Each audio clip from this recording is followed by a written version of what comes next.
get started. We have such a great audience here today. I'm so excited.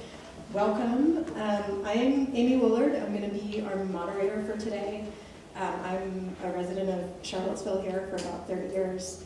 I'm also a poet and I'm a lawyer, depending on which you need, when.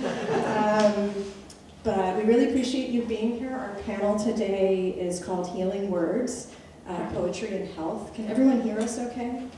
Okay, great. Microphones are always tricky. I do want to start with a few thanks to get through and some housekeeping, and then we're going to get right to our wonderful poets here and their thoughts. I want to start just by thanking the Virginia Book Festival sponsors and partners, especially Michelle and David Baldacci.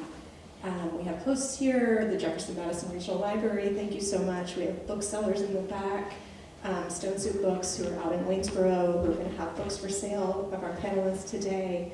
And thank you all for being here. It's really wonderful to see a great audience. So we have a little bit of housekeeping.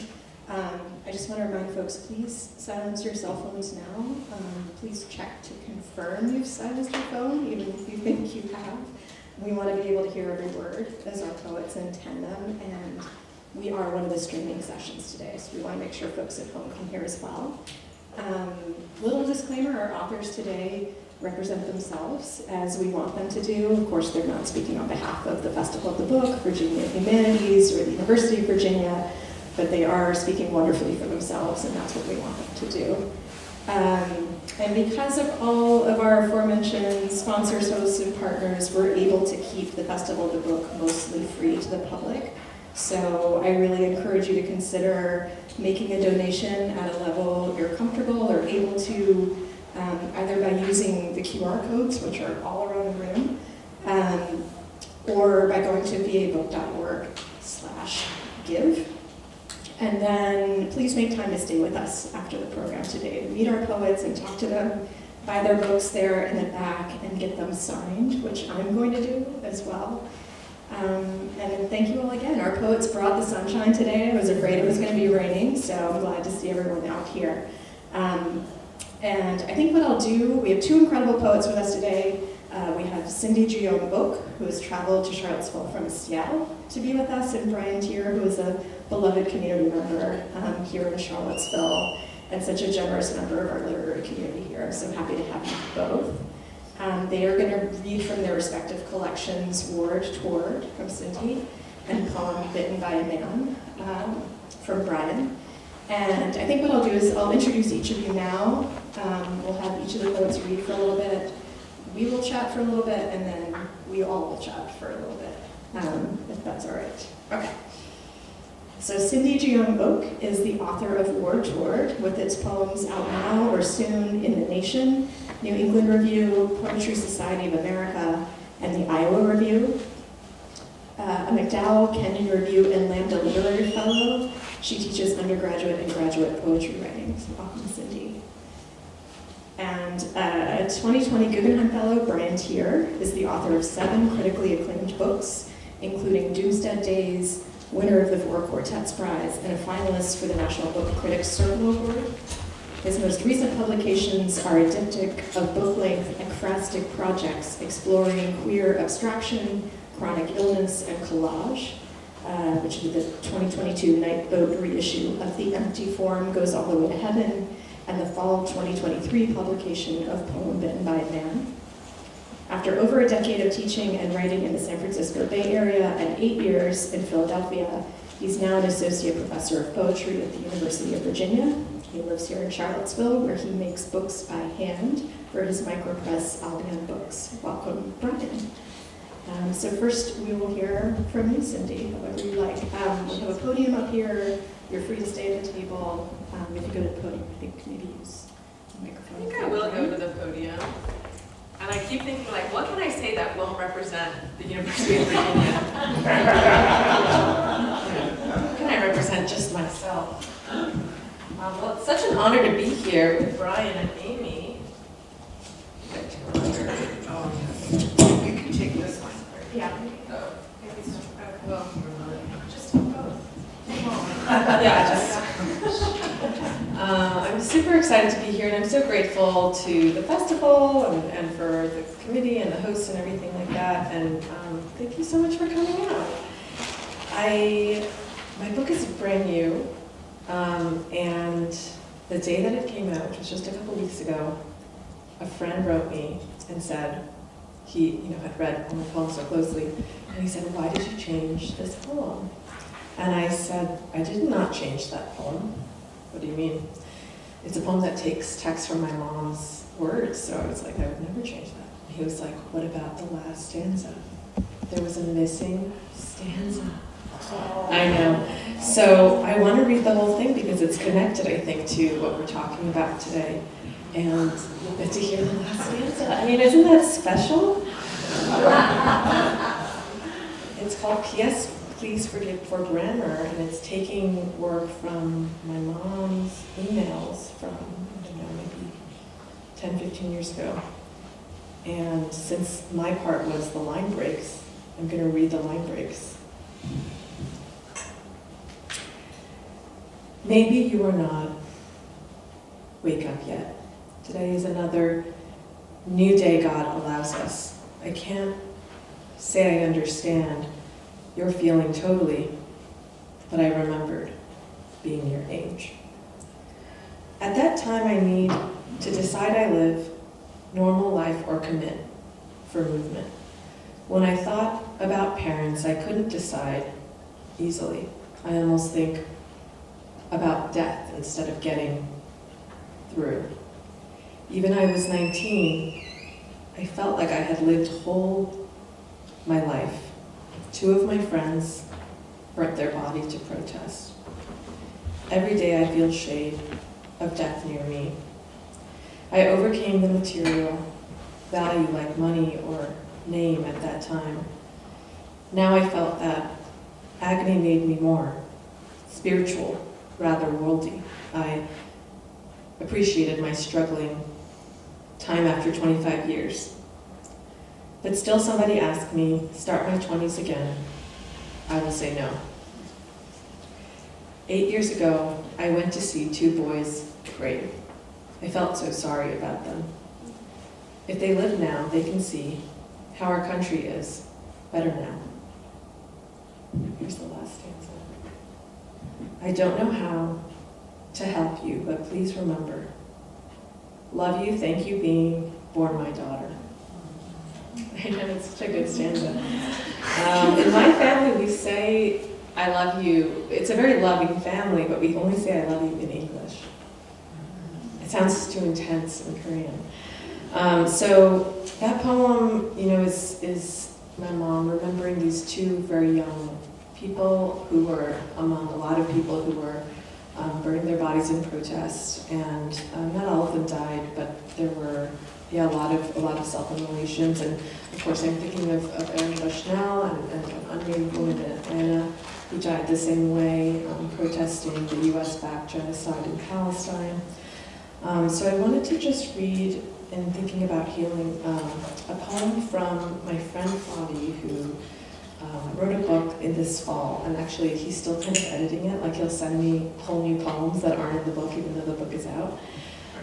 That was written in October to December mainly, so they're pretty new, and he is a poet, and he's a really important poet, but he's also a doctor. And so this poem has the same title as the book, which is ellipses with brackets around them. Not everyone is a physician, but sooner or later everyone fails to heal.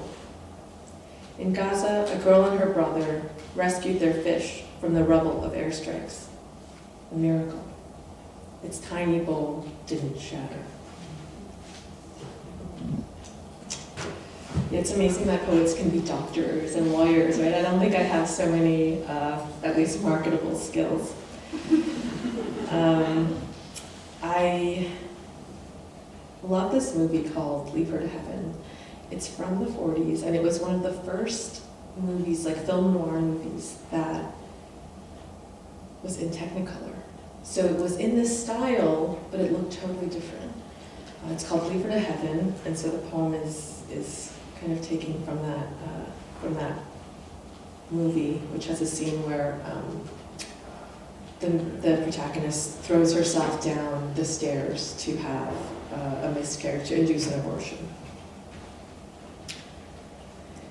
It was, for us, a city of proxies. You counted your prospective ailments, awaiting your health by planning its loss. Elsewhere, cicadas were back, and secret parties were cast, but we watched the thick river pass around us, synecdoche for its human pollutants, and we tended the swell of gray weeds that was nevertheless a garden. All that spring, any object could be a door, and the brick bread of eggs in Purgatorio, suspended in the pan, overlapping like neighbors, indicated what we knew, but wanted constantly confirmed. That withstanding is just waiting. With a temporary patience, I held grudges like babies as I bled generously across weeks, tinting my legs with layers of the remnants of curdled brown clots I would finger. Every place we move to after represents and abandons the first, reminding us you can learn from what you do not treasure. It was where we covered even the windows in grocery bags, knifed a couch on one side to extract stray objects, danced lying down in late morning light, hoping for a day of mildness. You had conjured your deprivation in detail to prevent it, but affliction chose me, spotlight sprained into skylight. I felt grateful then to smell a trace of dull copper as fluid evaporated, asked you to account for my body's inventory by weighing and describing the blotted towels, a brisk order by which we agreed to an exchange, for me to imagine pain, for you to experience it. In the dream I explained one dawn, there's no means out of the strawberry game. Mashed and rotting, cartons of dark pink clumps cover my childhood kitchen where our bid to leave the scheme is denied. In times of illness, one of the things I think about is how we narrate pain to children, right? Because there's always the toddler who falls and looks to you for your reaction, right? And you say, it's okay, then it's okay. And if you go, oh my God, and they're crying, they're scared. But there's also, I think, maybe in that kind of bifurcation, a potential denial of whatever the child is feeling, because the child's taking all these cues and is so impressionable. I have always had this strange high tolerance to pain, where I'll go in for a scan and I can say, oh, this must be the wrong scan, because if this were your scan, you'd be doubled over, you'd be crying. And then it's the right scan, And I always sort of took a small pride in that, I think, because of childhood, this feeling that like, I could really take it. But it turns out that it's not such a good thing, because if you can't feel your burns and if you can't acknowledge your needs, then sometimes you don't address what you need to address. So this poem is called Fissured. And I hope my friend goes to the doctor and doesn't do what I do and deny it. Several of my bones have splintered or separated and been left to feel incorrectly on their own, mostly in childhood. Of course, the analyst believes this to be symbolic of my habitual denial of pain or, indeed, vulnerability, but she cannot admit this directly. She asks me leading questions like, am I truly feeling the feeling of suffering, which I find difficult to imagine. If I'm not feeling my pain, then who or what is the me in my? Instead, I announce that my partner notes often how I never complain, rarely experience side effects of medications or symptoms of an illness. By providing evidence for her claim, I try leading her to incidentally provide some reasoning. I know she thinks this hope for narrative arrangement, too, reflects repression of some deep ache. Still, I conceive of physical pain as an intellectual relief, whereby thought stops being the primary expression. I read that Asian patients require less analgesic than the European ones, and wonder about what I want, my Asian patients, against what I require. My twice broken nose creates a sort of suffocating zigzag. Permanent purple band along my bridge, so light it is imperceptible to almost everyone. An elbow to my face in front of a group made them suddenly concerned, so I smiled to render such disquiet unnecessary. I could not assume their concern was real, which is to say lasting, and I held As I hold now, pain is ultimately shallow, never indicative of anything from itself.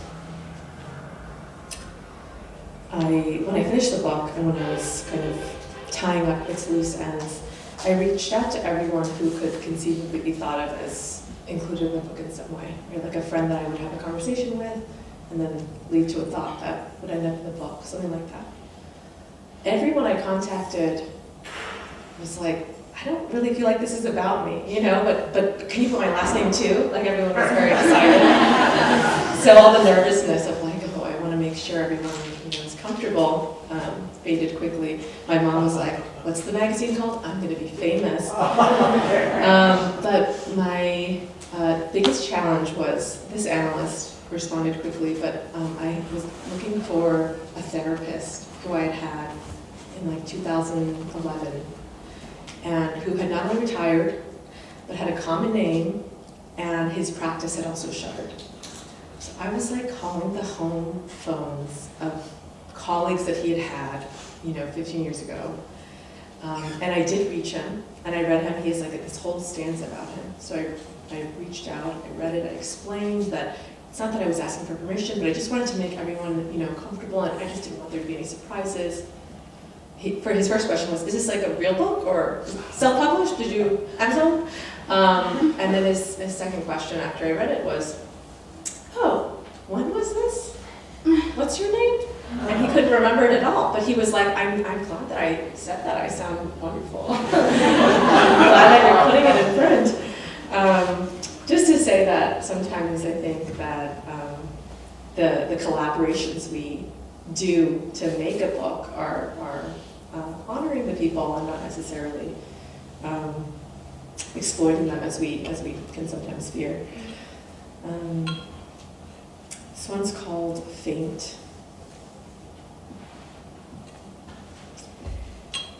Vagueness tends to criminalize, and a few available alternatives. My favorite is the dream of the same room. Pick your noise, in wells or against walls. In the light of the microwave clock, under advice of long symbols, showily I become my own guest. In mother words, a duty. Oxygen a calm oddity everywhere, but its status more bounced in bias. To be my chorus, I first had to be a teenager who hoped to kill the myth of the protagonist, related quarries. Mental trespasses then of floating down from tall towers denoted the promise of language's end. In its icon of bloodlessness, my skin has the potential to be a good canvas for the palates of others. I'm not native to any place and so naive to every book, still want the trees less naked. I'm at that age where either your grandparents are all dead or they're sort of, dying off. And my grandparents, 2 of them were in the US and 2 of them were in Korea. And, my book is all about sort of the complicity that I have too. I am a US citizen, and so I could go into North Korea where we have family. But everyone in South Korea, I don't know if it's technical, but it's pretty much impossible for them to get in. And so my grandfather died, not seeing his family for whatever it was, 60 years of ceasefire. Also, when I go to Palestine, I can get in much more easily than Palestinians without Hawiyah. And one of the things that I realize in understanding death as also a colonial object and a colonial end was my mom's mom, my grandmother in Korea, started speaking. She was losing her memory with a neurodegenerative disease, Japanese. This was a language forced on her as a child. And then when the occupiers left, we went back to speaking Korean in my family. I never, some Korean families do grow up with like certain words staying, but I never heard any Japanese in the house. So as she kind of shifted ages in her reality, she also sort of, found this language that she had been suppressing. And I wonder if it's something that a lot of people experience, right? Something that, I've also had friends who, their grandparents are white Americans and start saying the N-word to their, like nurses. And like it's something that is so shocking to the family, but it's clearly something that maybe they're returning to or heard as children. So it's called degeneration, and it's sort of abstracted to make way for these different structures that are within the mind. And there are also a lot of stories about people who have an event in their brain and then they speak in one language, write in another, something like that. So that kind of like duality. A generation of children learned only the language of the raiders, except when teachers of their kind, breaking oaths to the state, kept the original language on pamphlets taped to desk bottoms. After language, the raiders took land, and the raided paid rent in girls. The raiders then forced worship and new names. Later they would tell us and everyone who would listen that it was they who brought industry, technology. They left now long ago, and the pamphleted alphabet became the only again.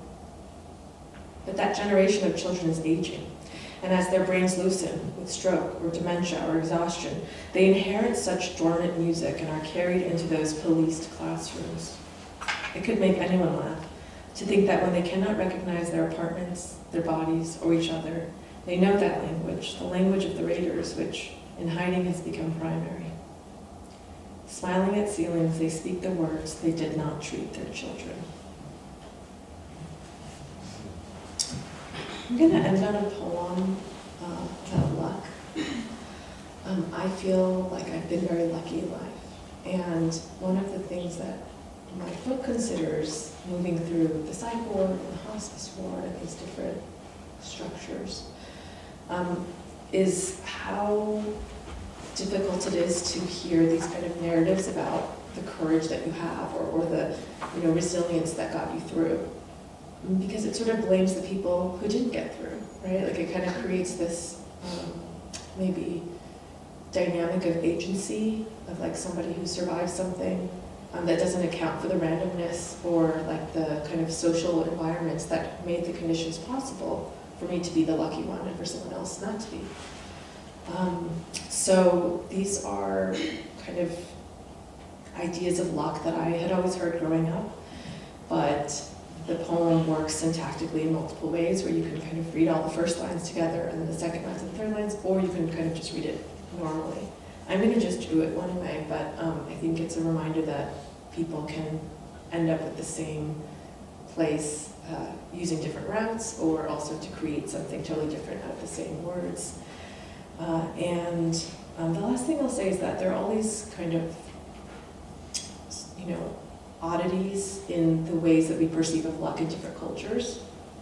In Korean perceptions of luck, there are certain ideas that some think might have come from covering up suicide. So like, someone kills himself and then instead of wanting that on the death certificate or sharing that with others, you say it was the air conditioner, right? And then over time there's this fear of fans, like Korean fan death. And I think that it's just a reminder about all the myths that narratize and that we can't quite leave. It's called residue guidelines. I was told not to shake my foot that way. The luck leaks out your restless limbs. So could you sit more glassily and not leave the pillows upright? Another hollow place to ward away your fortune. I feared young dying, hating to waste. But lately when I cough or clot blood, I register this potential as past. My age now emblem of having aged, nothing to be envious of, nothing to revere. I survived past fulfilling other schemas for decades, and I offer you the grammar of this chance. Keep your hair unwashed to hold its knowledge. Avoid writing your name or anyone's in red, except the dead or those you wish to be dead soon.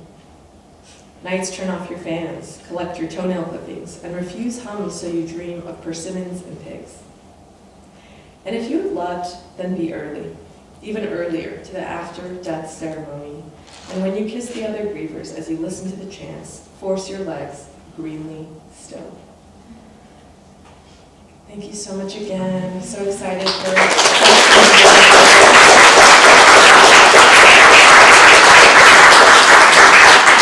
Thank you so much, Cindy. Since we're here for healing, sitting is terrible on our bodies. If you all want to take like 1 minute and just stand up and stretch before you sit back down and we get to hear from Brian again, I'm going to recommend it. I set this on my 86-year-old father's Apple Watch, and he's an engineer, and so it makes him stand at least every hour now, so I encourage it. Sitting is really hard on the body.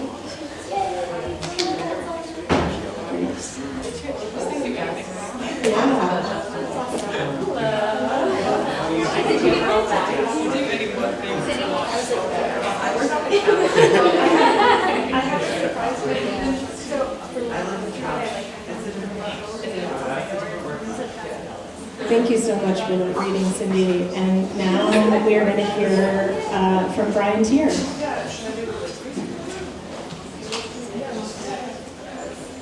Hi, everyone. It's such an honor to read with you, Cindy, and to share the stage with such an awesome poet. And Evie, thank you for facilitating our conversation. And thank you all for coming here. It's such a beautiful day, and there are so many reasons not to be indoors. Some of you have heard me read from this book before. It is a book-length poem, and one of its concerns is chronic illness. One of my concerns is falling apart. I wanted to read the dedication of the book, which is to for my friends and my caregivers and the beloved elders we've lost, with gratitude for you all, companions of the open. For me, healing has something to do with opening, both physical opening and also psychological opening, and also something to do with language opening. I'm going to read from the center of the book, and I'm not going to try.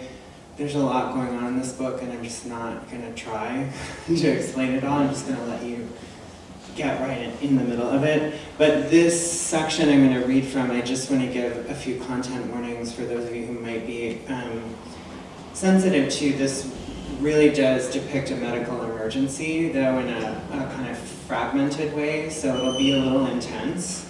There's a medical emergency, room visit, a hospitalization, and also financial precarity, all at the same time, because this is America.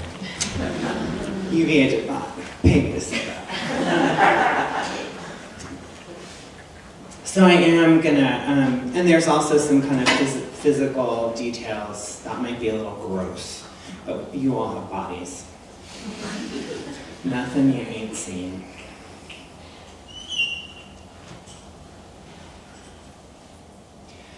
What's the event that bisects a biography, after which nothing is the same? What's the shape of the moment when you lose everything except your life? Double negative, skull against canvas. The emergency is so big, my mind can't hold it. Corpse and mirror, a duet. I wake up in a hard, bleached bed, a detour. Then what?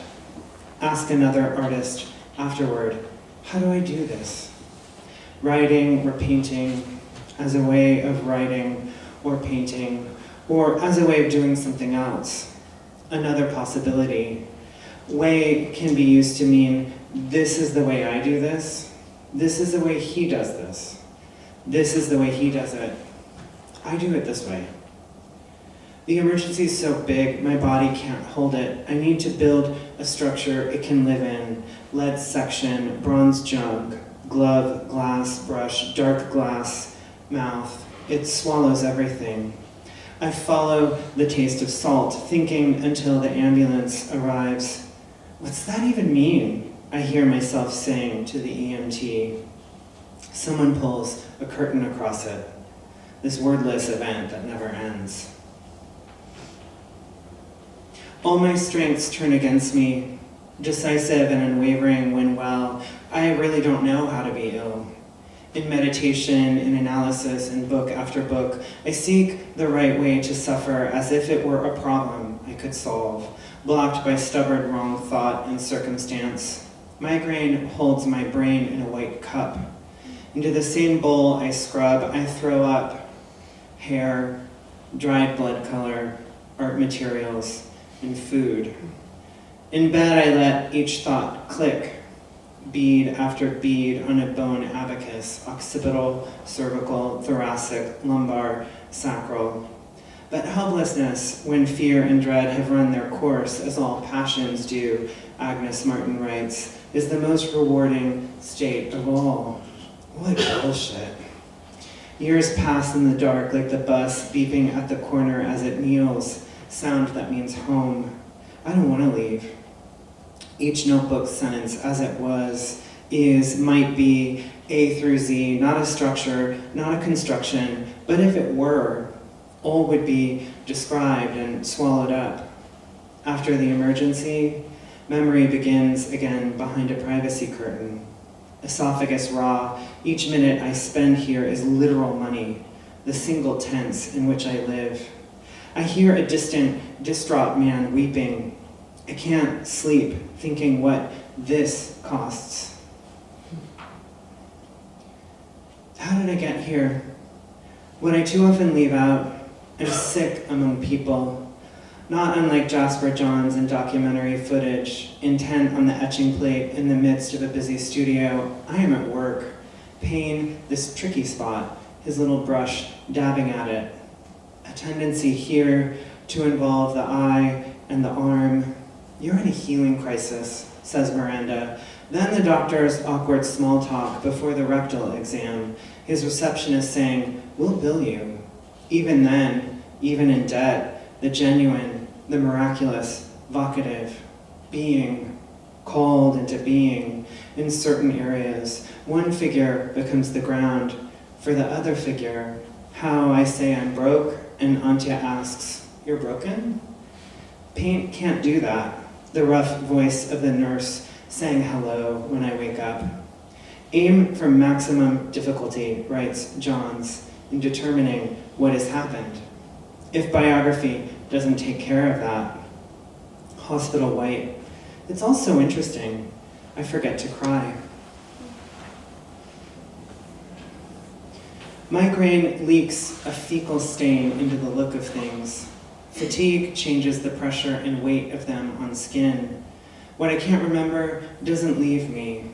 I build this little failure for it, something that can be erased or shifted, distorted as a shadow, perhaps on falling, stretcher or part of chair, bolt, hinge or hinge here. This canvas could then be dropped to rest on the floor.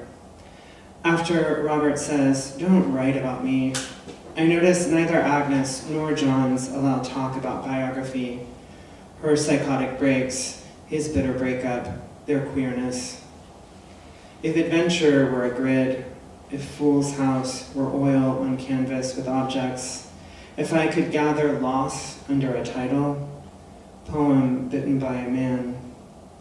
Because the body doesn't speak in systems of power, Daphne Marlett writes, its speaking breaks out through the codes that repress it. The notebook opened to catch a signal, what I'm writing for, distressed surface, an infinity of language, some clear souvenir. In her writings, Agnes is declarative. In his sketchbooks, John is interrogative. Both offer instruction, but Johns talks only to himself. Remove the signs of thought, he writes in 1968. It is not the thought which needs showing. He uses scare quotes to mark an idea whose meaning or value remains under suspicion, and a question to mark a site of inquiry. She never uses either, though in the documentary, she does mark the necessity of getting rid of ideas entirely to ready her mind for inspiration. To friends, she describes pushing back the voices in her head to find the silence. To be ill, low income, uninsured, and receive health care, I have to have ideas. I have to prove to bureaucrats I deserve care. I think of Agnes's delight in an empty mind while I fill out forms and offer triplicate copies of qualifying documents. I had a hard time giving up evolution and the atomic theory, Agnes says, laughing. But I managed it, so I don't believe in either. The condition of a presence, knee, leg, torso, feet, the condition of being here. Vibrant life, detail from détaillé to cut to pieces. Relation stops nowhere. Sitting in the public health clinic waiting room, I feel acute tenderness toward us, the endless now in which we ask for help. Advice about childcare, unzipped fly, cute bag beyond gender, ashy elbows, flirty banter, purple walker decorated with rhinestones. The surface of waiting appears to pulse, a chain of objects, a geometry of its own. Can painting do this? This feeling of collectivity that blunts the cuts the state makes between people and services, people and their own agency, the number each of us takes in the name of care. I want to make the number that means each of us gets the care we need, whether or not we can prove we deserve it. I want to make a shape, something that has no name, to take across the threshold from we to I, a shape to protect from medicine's terrible arrogance in the examination room. Just 3 more. I keep trying to get better. Illness is a rival worse to Robert than writing, a more complete withdrawal. In a dark room, I sit the migraine straight-spined on a zafu. In a dark room, the healer, Marintha, a friend of Miranda's, inserts needles into my skin and heat peels off my body like steam from a cup of tea. In a dark room, cool colors crowd the silence between Antya and me. What else can I do but acknowledge and let go? Healing without cure. Each thought like an aesthetic gesture that outlives its historical context. Though it appears repetitive, illness is serial, a project in which, in each room, on each page, embodiment starts as disequilibrium, and each time travels differently through the material until it's as specific and particular as any time of day. What I can't do, experience what is temporary. Illness might not be. Each symptom, each pain, promises in the future their permanence, and my mind lurches into a future where each hurts worse. Irregular, inexact, each line in the notebook calls attention to itself without giving direct access to skin. In a dark room, the nest of work nerves that crowns my head stings. Each line, singular, a circuit of vervain, lobed and toothed, spiked with mauve blooms opening. This is prescribed for what I think. My mind, the scald, the hot cup holds.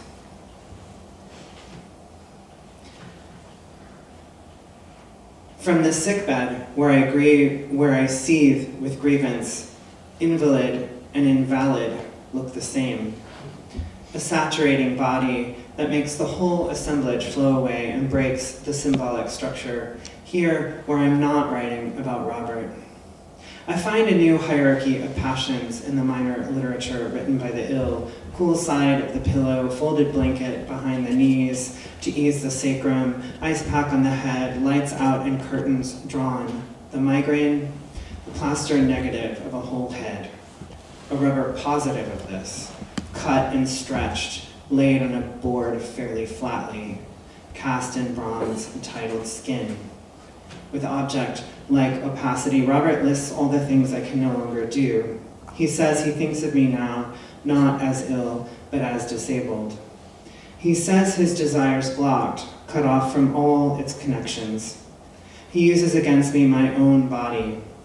Unfuckable, unreasonable, unlovable is what I hear from across the kitchen table. He describes his place for me within love's major language, my presence political, hostile, and impasse. He violently others me in my own home. Then I what? Invalid in this sentence, I kneel and harsh the toilet with bristles. Invalid in this sentence. I shoved my gloved hand into the shitty fixture of literature and scrub it. This is the last poem. Thank you for listening. Welcome to the spring of the word precarity, job interviews and borrowed clothes. My mouth holds evidence of recession. I show the bourgeoisie my low-income grin to convince them I'm worth more than bleeding gums. Committee rhymes with pity. Suffering from a political system hostile to care, hostile to art, I run into Miranda on the street. She asks how I am and I cry. Exposure of layers, things, two things. What are techniques for recognition, for exposing the lower layer? Grateful and embarrassed by my need to be seen without antagonism. Do you personally feel you owe something to a society that's willing to pay you so much for your work? An interviewer asked Jasper Johns in 1989, after Reagan guts public health and welfare, after Johns's paintings begin to earn millions at auction. To what degree is a society involved, he asks. Indebted? I don't think so. Stupid as a painter, Duchamp. Jealous as an artist, Flaubert. I walk with Robert to the public health clinic, the first appointment he's come to. The doctor says I've run out of available tests, offers psychiatric meds as if it's all in my head. Why does the state lay blame on the people? It fails. Why am I always with crazy people? Robert asks after we leave, as if I'm not there. Question, is this where we part ways? Answer, outside the clinic door, I take a different route home, avoiding our spot in Dolores Park, an empty hilltop bench. Then I what? Tear up the fucking script. I get rid of everything.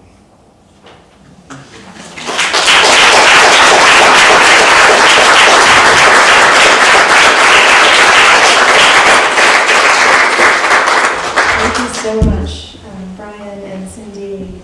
It was really incredible to, whatever words on the page, come out of the people who wrote them in the first place. I just hear things in new ways all the time, so thank you. I thought we might begin, we're here under the umbrella of healing, this word healing. And in terms of a wound or of harm or illness, we often say, give it oxygen, give it sunlight, give it time, leave the wound open or close it, but set the conditions for the body to heal. Is it true you're both interested, I'm going to ask both of you these questions, is it true you're both interested in how writing approaches or enacts or exposes healing? And if so, what does healing within poetry or the work of poetry mean to you as writers or even as readers? Love that you asked the easy question first.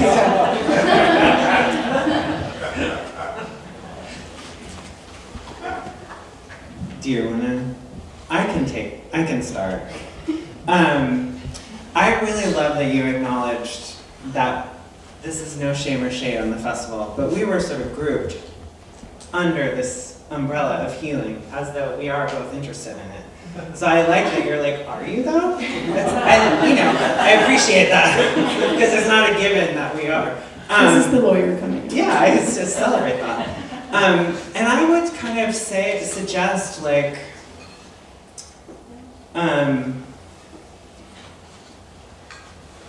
at the age of 49, like I do feel like healing is pretty multimodal, and that I think I would maybe open up the question of what relationship writing has to other forms of healing, physical healing, economic healing, relationship healing, and what work writing can actually do to kind of like aid in those forms of healing. I do think of healing as a kind of opening, but I think that's my own physical history with things, I'll just say.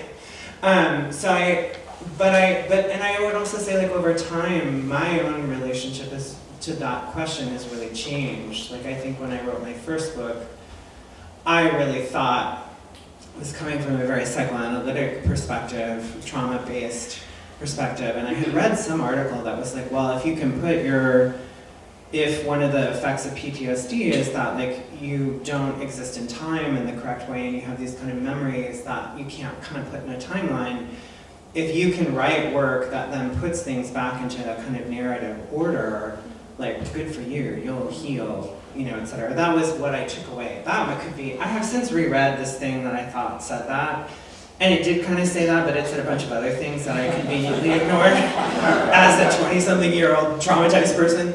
But I really thought, like, writing that first book, oh, I'm gonna put all these things in order, and I'm doing my therapy, and I'm getting sober, and we're gonna do it, we're gonna heal. And that just was not true. Like, that is not what happens. Things did happen, I put certain things to rest, but I feel like healing is a lifelong process, and that it's not like setting a bone once and then it heals. Like, you walk funny on that bone perhaps for the rest of your life, right? You remember the posture of that injury. That is one thing that could happen. So, so I do feel like I have more questions, I think, than I have certainties about the relationship of writing to healing. Not that I think it can't greatly aid it, in a lot of ways, but I don't think it really has any guarantees that it can do that work. And for me, doing things outside of the writing greatly aid what might happen inside the writing too. I don't know, what do you? Well, I'm glad you brought up your first book, because if you aren't familiar with it, it's really such a beautiful book, but what's interesting about what it talks about, which I don't think, it's more about the healing action than, a description or something. But there's a lot of focus on grammar and metaphor and the kind of potential violences of syntax and the possible liberations too in shifting them. And it's very visually interesting. I mean, there's a lot going on to, I think, acknowledge but also imagine newly. So yeah, I mean, I think that it's not a word I think about frequently, healing. I think it often orients one around some return to some norm, which doesn't exist, because of course everything's always changing. I don't think my book is about healing, but certainly things did get better with time, and also some of the structural privileges that I had. But I think that it's we both have written about illness, that's for sure. And then what that means as far as healing, whether it is the act of writing that, like you said, puts things in their orders, or if it's more of this analytic abstraction that is less about, resolution and more about continuing on. I don't know. But I think that when you read Unfuckable, Unreasonable, Unlovable, it makes you think also about able and right? The negations, is healing just a way to say not ill anymore, right? It's creating a timeline, creating an expectation. So it's good, I think, to have a critical understanding of the word and to and of how it engages with writing. I wrote about things that were very far away and didn't find the writing of them particularly cathartic or related to my experience of them. It's very separate in my mind. But I certainly know a lot of people who feel that they've been healed through writing or through connecting from what they've written. Thank you for that. I think you both write about illness, but in these collections anyway, I feel like you both also write about systems, medical establishment, mental health systems, societal systems, language as a system.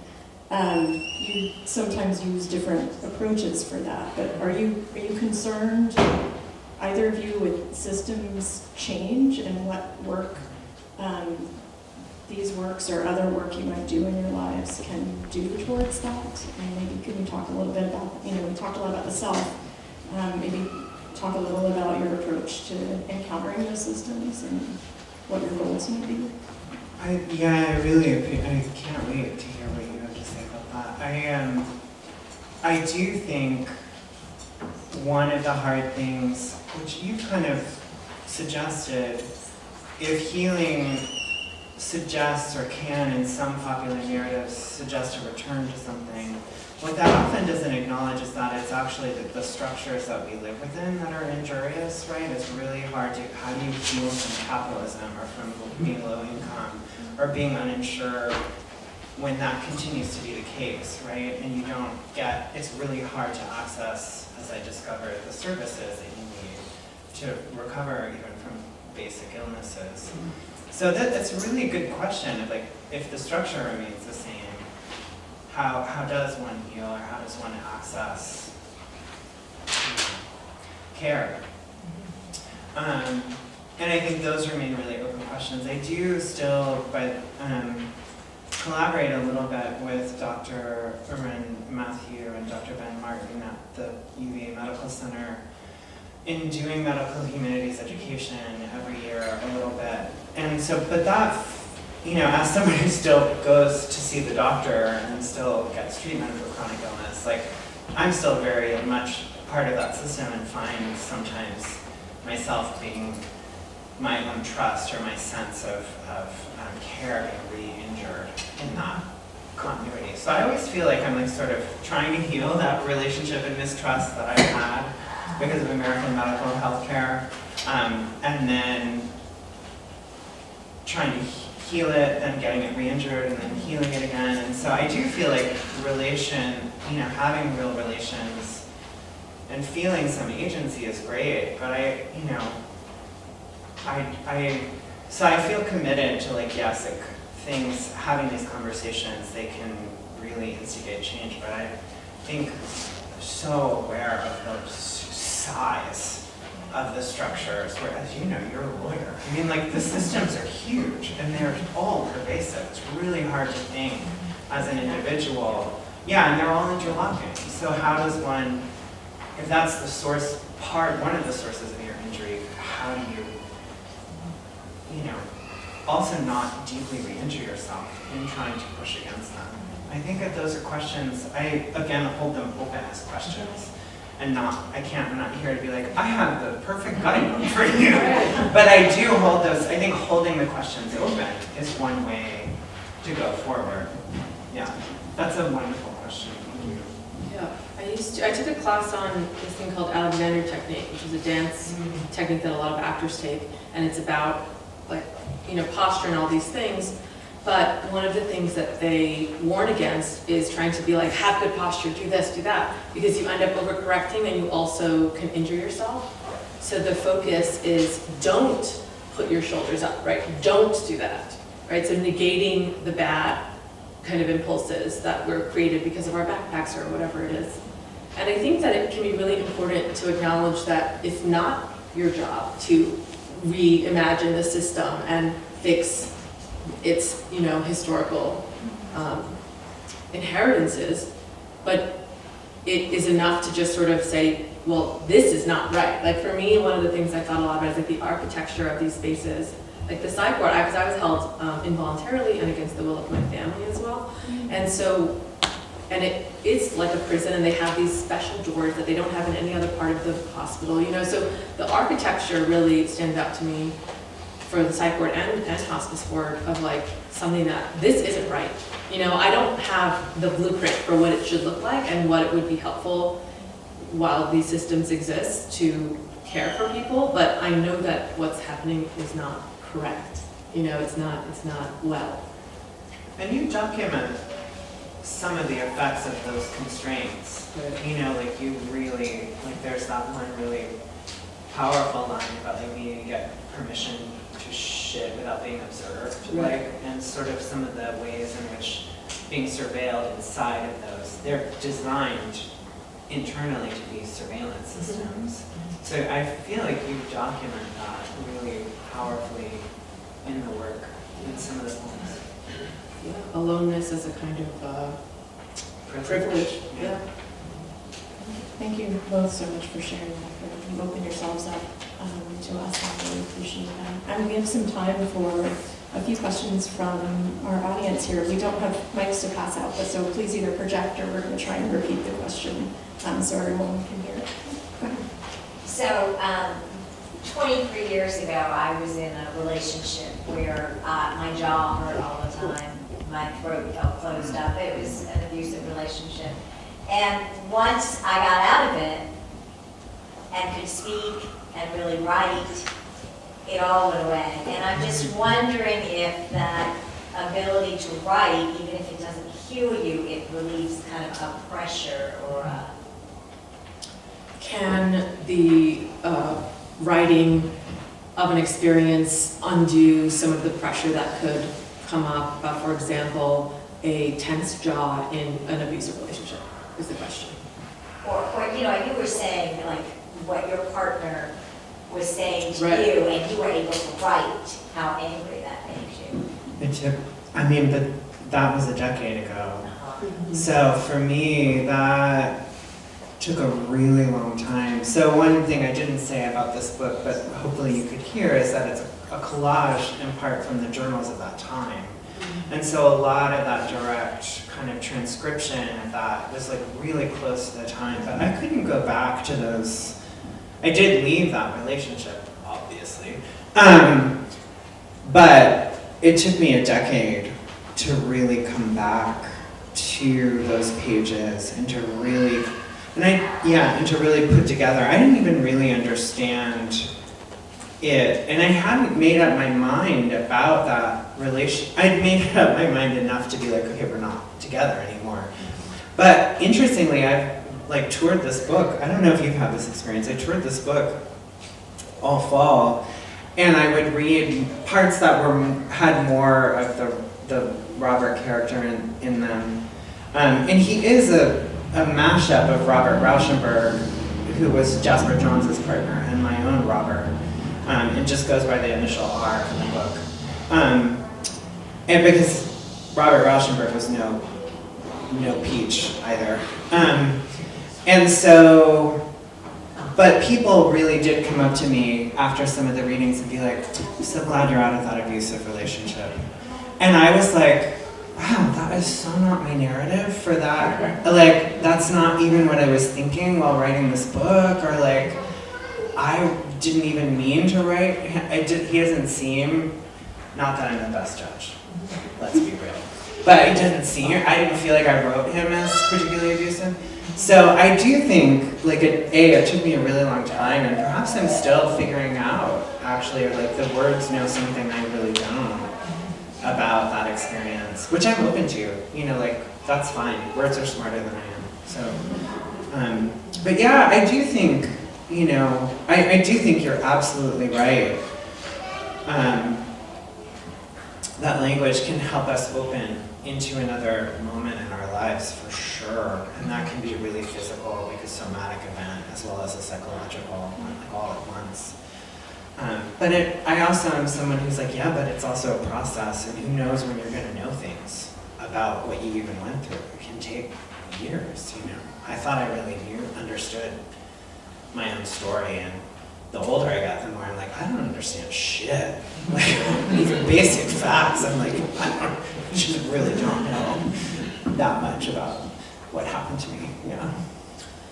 Yeah, and Brian also read from something about, you know, a recommendation for psychiatric medicine. And that's also common, that a lot of times the physical and psychiatric are divorced in US medicine. So like something like the jaw is like treated very separately. And I think there's risk actually of acknowledging psychiatric conditions, because they'll say, you know, anything that you have, they'll say, well, you're having an episode, right? Like, and it'll be like something very, like Lyme disease, or, you know, a stomach infection, or whatever it is. And so even in studies, like, it's better not to disclose usually. And in a lot of East Asian countries, there's like more of an acknowledgement of somatic experience. So for example, what's an example? Like anorexia in a lot of East Asian countries presents where people have these stomach aches. And it's like similar demographics, similar like situation, death rates, everything is the same as what we call it in the US, but the reasoning and like what is happening is different, it's physicalized. And so I think that we're in a system where they assume that everything's separate and it's either this or the other, and that things can't cause, you know, and reflect whatever's happening in the other systems or in the same system that you're in.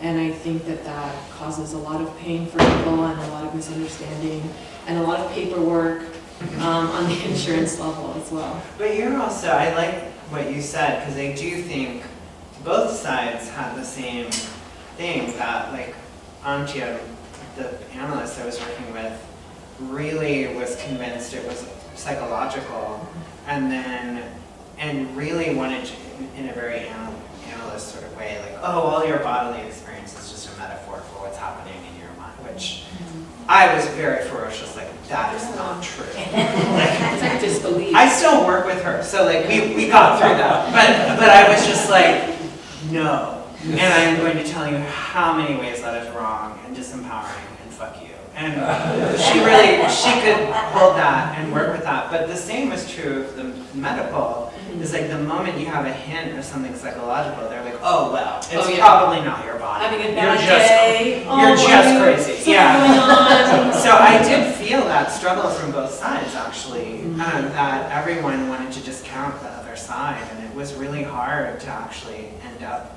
both getting some kind of diagnostic care that was really a relief, but then also being able to disentangle like all the distrust. And then if you're in a romantic relationship and that partner comes to a medical meeting where the person's like, you're just crazy, like that's your only problem, then what do you then do? You know, like, because it becomes this thing of like, whose word do you believe? So I feel and like disbelief takes a toll. Yeah. On people. Thank you. I also think, oh yeah. I was just going to say that, because Brian's book also talks a lot about what chronic pain does over time, and chronic, financial insecurity, chronic, like dealing with these establishments. And I think that in poetry, it's amazing, like that idea of like series.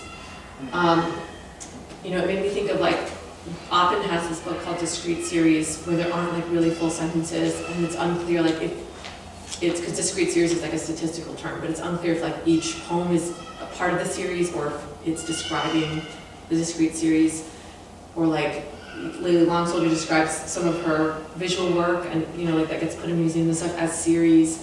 And I just think that that's a great way to understand how poetry enacts the reality without glamorizing it, or it's just sort of like it is a part of how language works as well.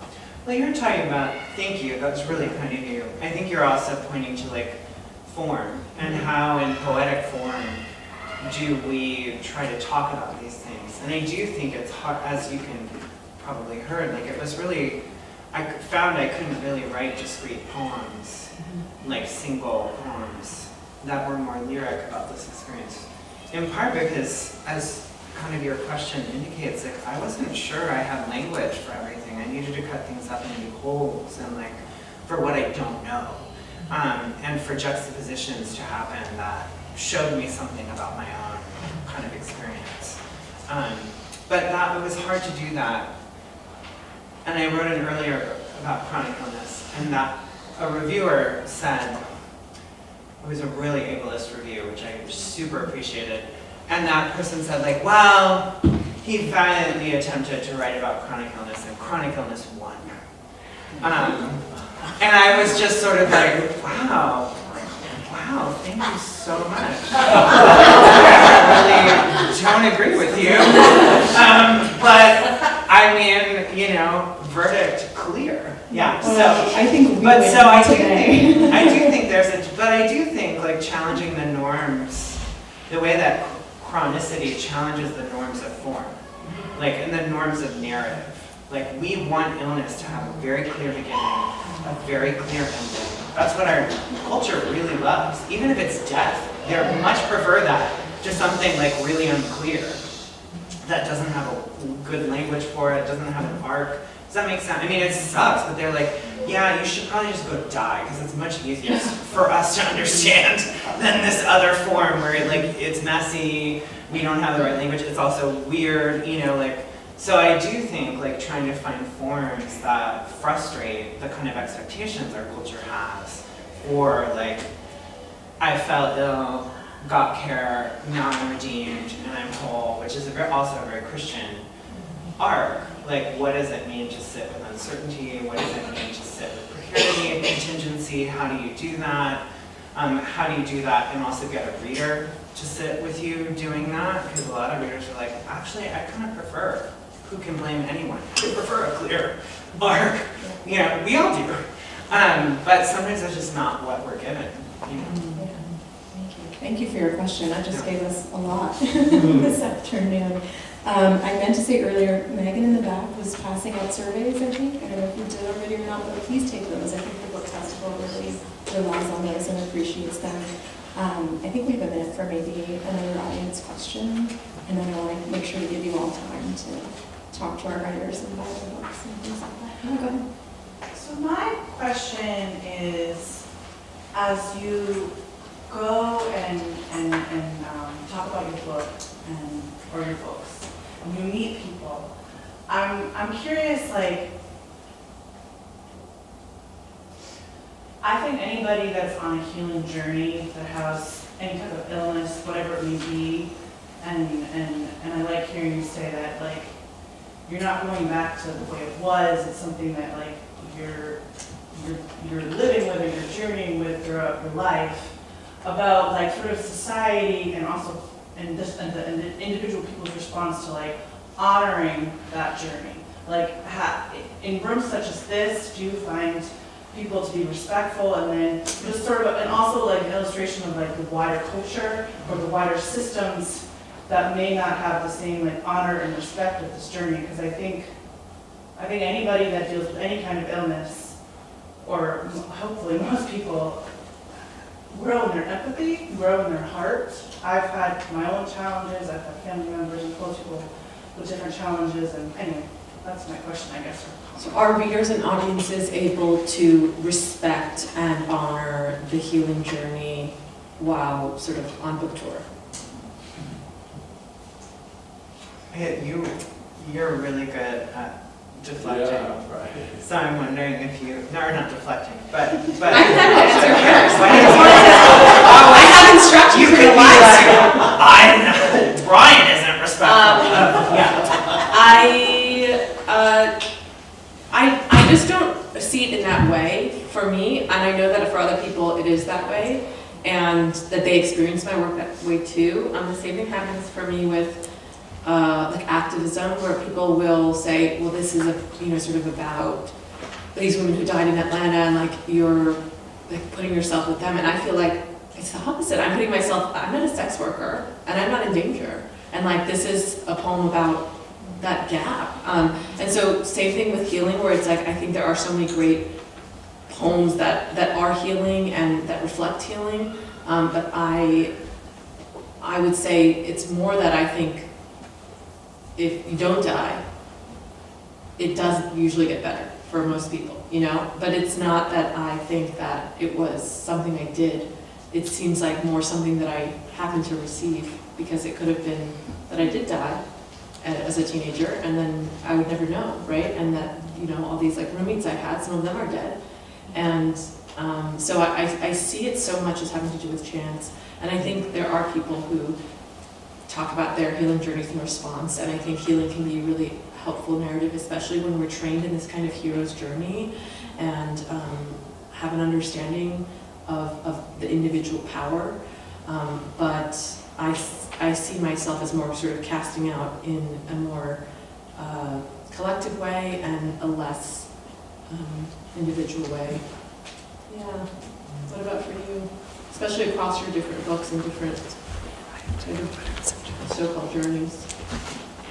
That's a great question. Thank you for that. I think it really depends on what people want. you know, and sometimes a book, if someone has a really strong narrative already that they're very attached to, and then you don't conform to that narrative, they can get really angry with you.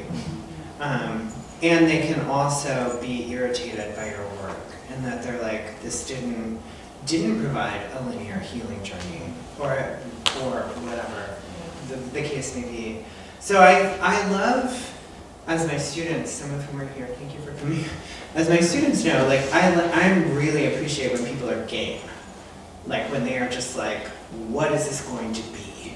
I can't wait to discover what this is going to be. And if they're not so attached to their own idea of what something has to be, in part because that I think is what I have learned as like a human being, like just kind of probably a better, it keeps you, like the Alexander technique, flexible. And if you're really rigid, you will get injured. Like either in life, like or against a book might injure you, right? Like if you approach it like clenched, you might not be open to receive it. It might bruise against like what the ideas you're holding. Does that make sense to folks? So and I valid like because I was raised super religious with like a very rigid sense of like what was right, what was wrong, how to be righteous, all that kind of stuff. You know, I myself, you know, really saw how injurious that rigidity could be, not religion itself, but that rigidity, that rigid interpretation of it. And so I feel like when people approach things genuinely sort of curious, genuinely game, genuinely open to like what can I get from interacting from this conversation, then I think it's wonderful. And I feel like it's wonderful because I feel I meet someone else in their openness. And then it's real conversation. But I do feel, I have had the experience of like, I'm angry, you know, like this didn't do what I wanted. And then I'm just sort of like, you know, actually I didn't make a promise. Right, yeah. I'm not sure like what warranty you got in the mail. It's like, this poetry product will deliver X, Y, or Z. Yeah. Like, I just didn't offer that. Yeah. So, you know, but, you know, people have really strong ideas of what the poem is supposed to give them. And that's, you know, people are allowed that. But I feel like when I've encountered moments of resistance that have been actually like unfriendly in this way that I've been interested. I find interesting as opposed to threatening. Because I know, I'm 50. Like, I actually know what I'm about. I'm not threatened. I'm not threatened by your being threatened by whatever I did or did not do. But I find that really interesting to hold and be like, oh, I'm going to be in this space with you now. Okay. That wasn't really consensual, but I did show up here, so I guess this is what we're doing. Yeah, we're in it now. So. And conversely, I think that people's need to find what they like to of a text can be really strong. So sometimes people will read what they need to in that moment, and are they wrong? No, I mean that's, you know, whatever they need is there. And sometimes we return to texts like you were talking about too, like, you know, and you realize, I forget if the live stream was recorded, but there was an author who was so important to me as a kid, and then when I went back and read their book, there was stuff that I was so shocked by. That was so, this like, you know, well-known feminist author who was like blaming, you know, people who had been domestically abused for their murders and for their treatment, and I had never experienced abuse when I first read it, and then having been in a, you know, domestic violence situation, I was so shocked to find, oh, I read this and thought this was like the best book ever, and like recommended it to people, and I loved it, and I just didn't hear it, you know, it just went past me, and I found what I needed to find in that moment, and so I think sometimes readers like have very specific feeling or like relate it to their lives in a specific way, and like that's great, you know, they're free to do that. It's not about me, it's the book, it's like a separate object from me, right, like a kid. Thank you. I feel like we could talk for hours and hours more, and I wish that we all could.